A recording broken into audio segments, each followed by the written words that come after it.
বাইরের দেশে গেলে আমরা অনেক টাইপের ড্রেস পরি, আমরা অনেক ছোট ছোট ড্রেস পরি যেগুলো ওই এনভায়রনমেন্টের সাথে বা ওই কান্ট্রির সাথে যায়।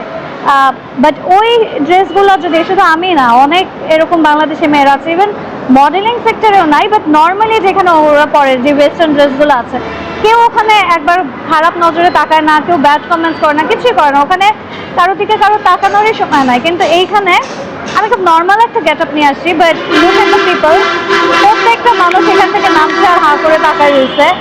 কী কারণে দেখছে এভাবে করে? এইখানে যদি আমি ওইরকম কোনো ড্রেস পরে আসতাম যেটা বাইরের দেশে মানুষ পরে থাকে, তো এখানে ঘিরে আমাকে সবাই কি করতো আল্লাহ জানে। সো দিস ইজ লাইক, এটা একটা কনসার্ন আমাদের দেশের জন্য, আমাদের this is a big concern actually. এটা মানুষ এত বেশি জাজমেন্টাল, তারা যে কোনো, তারা কালচারের দোহাই দেয়, সোসাইটির দোহাই দেয়, ধর্মের দোহাই দেয়। বাট অ্যাকচুয়ালি তাদের নিজেদের থেকে তারা অনেক রটেন, তারা ভিতর থেকে পচে গেছে, এজন্য তারা মানুষকে নিয়ে বেশি কথা বলে। তাদের যদি কালচার রক্ষা করতে হয় বা যে কোনো কিছু রক্ষা করতে হয়, তাহলে তারা ভালো থাকুক, অন্য মানুষ কি করছে, সে বেহেস্তে যাবে নাকি দোষে যাবে, এটা তো তাদের চিন্তা করার কথা না। বাট তারা অন্য মানুষকে নিয়ে বেশি পড়ে আছে, কিন্তু এদিকে তারা সব কিছুই করছে।